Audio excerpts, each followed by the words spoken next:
자, 지금부터 해시계, 공부 좀 해시계, 공부 좀 해주시게.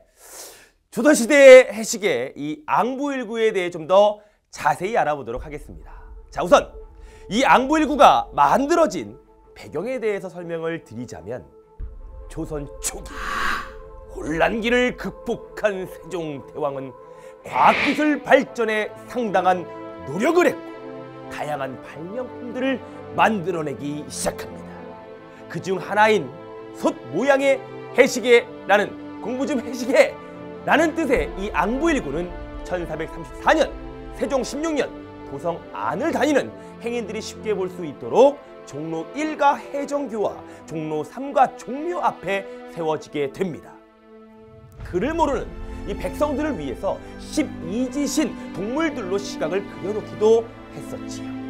이러한 초기의 앙부일구는 장영실, 이천, 김조 등이 초기 제작에 참여하면서 백성들이 일과를 시간에 맞춰 행동할 수 있던 조선 최초의 궁중시계란 말입니다. 자, 이 앙부일구는요, 시간과 절기를 동시에 파악해서 조선 특유의 형태로 개량해서 제작한 것, 그래서 그 큰 의미가 있다라고 말할 수가 있지요.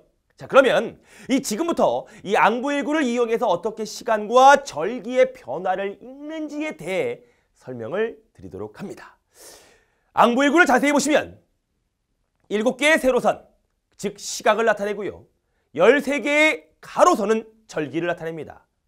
해 이동에 따라 그림자가 가로로 이동하기 때문에 시각선은 세로선으로, 그리고 계절에 따른 태양의 남중고도 변화로 절기선은 가로선으로 되어 있습니다. 즉 7개의 세로선으로 6칸이 만들어지니까 한 칸은 2시간의 간격이라는 것을 확인할 수 있고, 13개의 가로선은 12칸이 만들어지므로 절기를 표현합니다. 24절기. 자, 우선 시각선을 이용해서 시각을 읽는 법에 대해 설명을 드리도록 합니다. 자, 보세요. 앙부일구는요, 영침이라 불리는 침의 그림자의 이동을 통해서 시각을 알 수 있는 겁니다. 자, 우선 영침은요, 항상 북쪽, 즉 북극성의 방향을 가리키고 있기 때문에 오른쪽이 동쪽, 왼쪽을 서쪽이라 할 수 있지요. 우리 풍마이들이 봤을 때는 이쪽이 동쪽, 이쪽이 서쪽이 됩니다. 맞습니까? 자, 앙부일구를 보는 것 같이 똑같이 놓아지고요. 해는 동쪽에서 뜨고 서쪽으로 지기 때문에 그림자는 서쪽에서 동쪽으로 움직이게 되고, 차례대로 묘, 진, 사, 오, 미, 신, 유 2시간 간격의 시간을 알려주게 됩니다.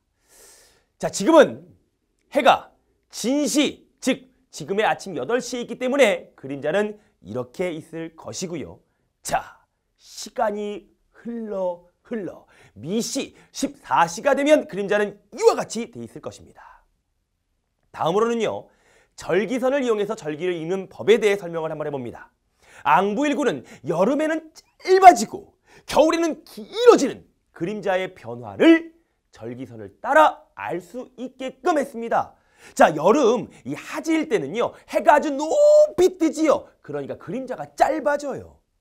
맨 아래쪽 절기선 위에 그림자가 있게 된다는 것입니다. 반대로 겨울 동지일 때는 해가 누워서 그림자가 길어지니까 맨 위쪽 절기선 위에 그림자가 있게 된다는 것이지요. 그리고 또한 봄과 가을에는 그림자가 하지와 동지를 나타내는 선 사이에 존재하고요, 시기에 맞춰서 여름 이후에는 가을이, 겨울 이후에는 봄, 눈금을 읽으면 절기를 알 수가 있습니다. 자, 왼쪽의 절기들은 가을, 그리고 오른쪽의 절기들은 봄을 의미한다는 것. 자, 예를 들어 봅시다. 우리 풍마들이 좀 더 쉽게 이해를 하기 위해서 예를 들어 볼게요. 자, 다음과 같이 그림자가 하지를 지나 그림과 같은 곳에 그림자가 위치했다면 여름 이후에 왼쪽에 적힌 가을 절기들을 읽어야 하고, 또한 앞서 배운 시간을 읽는 법을 통해 다음이 입추 8시임을 알 수가 있게 되는 거지요. 이렇게 시간과 절기를 읽었다는 것입니다. 자, 지금까지 앙부일구에 대한 설명이었습니다. 잘 이해가 되십니까? 그렇지요. 우리가 백문이불여일견 이렇게 한 번씩 보는 것이 훨씬 더 효과적일 거라 생각이 되고요. 이 앙부일구는 아주 시험에 잘 나옵니다. 아주 중요한 것이니까 꼼꼼하게 읽는 방법들 알아두시기 바랍니다. 꼭 복습 부탁해요.